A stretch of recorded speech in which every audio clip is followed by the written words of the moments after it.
People with intellectual disability face big health gaps. Here at the National Centre of Excellence in Intellectual Disability Health, we wanted to understand how research is helping or not helping to close those gaps.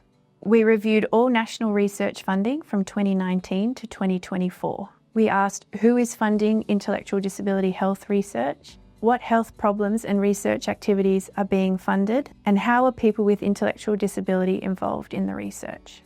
We looked at 33 grants totalling just over $20 million. Most of the money came from the National Health and Medical Research Council and the Medical Research Future Fund. Most of the funding went to general health and congenital disorders. Less than 10% went to prevention, even though a third of Australia's burden of disease is preventable. Important areas like mental health and oral health were underfunded, even though they're national priorities.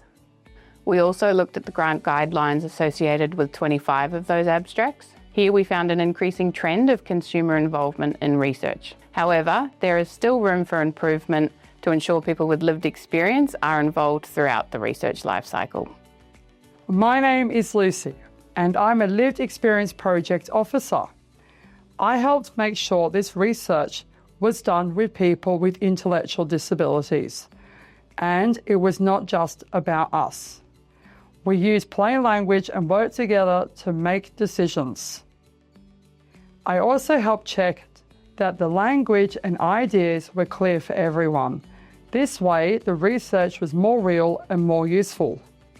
This research shows that we need more funding in areas that matter, like mental health and prevention.